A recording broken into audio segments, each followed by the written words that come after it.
आइए आज जानेंगे आयुष्मान भारत के बारे में, जो भारत सरकार द्वारा 2017 को राष्ट्रीय स्वास्थ्य नीति की सिफारिश के अनुसार शुरू की गई थी।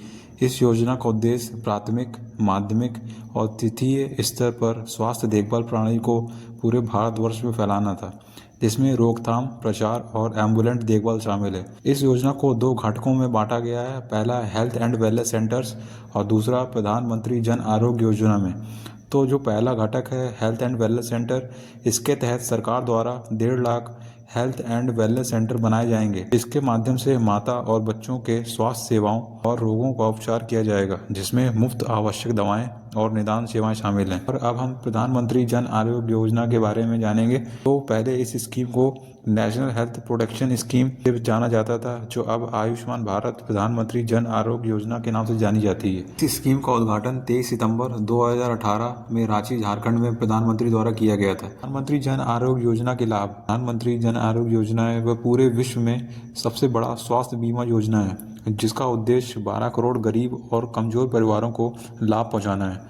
यह बीमा 5 लाख तक मुफ्त स्वास्थ्य कवरेज प्रदान करता है जिनकी आयु 70 वर्ष के ऊपर है। इस योजना के माध्यम से आप सरकारी और प्राइवेट अस्पतालों में मुफ्त उपचार करवा सकते हैं, जो कि सरकार द्वारा बनाई गई अस्पतालों की लिस्ट में आते हैं। इसका उद्देश्य चिकित्सा उपचार पर होने वाले बड़े खर्चों को कम करना है, और ये अस्पताल में भर्ती होने के पहले 3 दिनों और अस्पताल में भर्ती होने के बाद 15 दिनों के खर्चों को कवर करता है। अस्पताल में मिलने वाली सेवाओं में लगभग 1929 प्रक्रियाएं शामिल हैं, जो उपचार से संबंधित सभी लागतों को कवर करती है, जिसमें दवाएं, चिकित्सक की फीस, भोजन सेवाएं, कमरे के चार्ज, सर्जन के चार्ज, ओटी और आईसीयू के चार्ज आदि शामिल हैं। इस योजना के अनुसार परिवार के आकार, आयु या लिंग पर कोई प्रतिबंध नहीं है। Eligibility requirement. Socio economic caste census SECC 2011 के डेटा के अनुसार, जो शहरी और ग्रामीण क्षेत्रों में देश भर में किया गया है, जिसके बाद लाभार्थियों को इसमें शामिल किया जाएगा। इस डेटा के अनुसार इसमें देखा जाएगा कि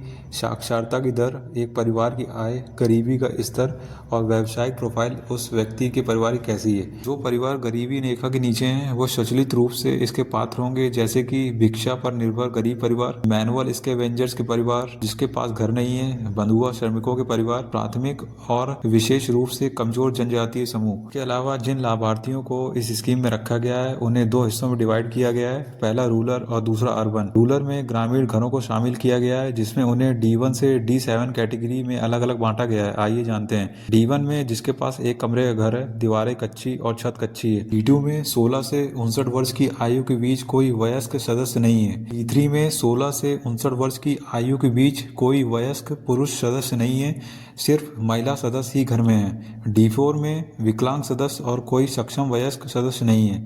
D5 में अनुसूचित जाति, अनुसूचित जनजाति के घर, और D7 में ऐसे भूमिहीन घर जो अपने आय का बड़ा हिस्सा श्रम करके प्राप्त करते हैं। अर्बन लाभार्थी में जैसे कचरा बीनने वाला, भिखारी, घरेलू कामकाजी, मोची, ठेले वाले, अन्य सेवा प्रदाता जो सड़कों पर काम करते हैं, निर्माण श्रमिक, प्लम्बर, मिस्त्री, पेंटर, वेल्डर, सुरक्षा गार्ड, कुली, सफाई कर्मी, दर्जी, कारीगर, हस्तशिल्प श्रमिक, परिवहन श्रमिक जैसे चालक, कंडक्टर, गाड़ी खींचने वाले, रिक्शा वाले, दुकान में काम करने वाले श्रमिक, चपरासी, डिलीवरी बॉय, इलेक्ट्रीशियन, मैकेनिक, धोबी, चौकीदार आदि, ये सब अर्बन लाभार्थियों में आते हैं। ये अब जानेंगे कि कौन लोग हैं जो इस योजना का यहाँ पे लाभ नहीं उठा सकते हैं। तो जिनके पास कार, मोटरसाइकिल और 2 व्हीलर वाहन है, जिसके पास सरकारी नौकरी है, जो व्यक्ति हर महीने 10,000 रुपये से ज़्यादा कमाता है, जिसके पास कृषि करने के लिए उपकरण जैसे ट्रैक्टर का आदि है, जिसके पास पक्का मकान है, जिसके पास मोटराइज्ड फिशिंग बोट है,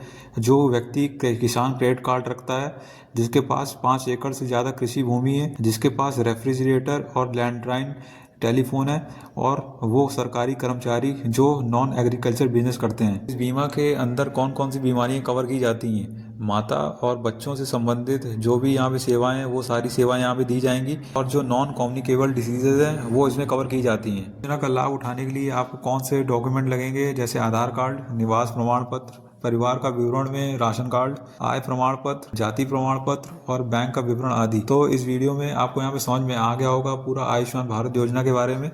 तो यहाँ पे मैं आशा करता हूँ आपको वीडियो में जो जानकारी प्राप्त हुई होगी वो आपके काम आएगी। तो अगर आपको वीडियो अच्छा लगा है तो वीडियो को लाइक करिए, चैनल सब्सक्राइब करें, कमेंट जरूर करें।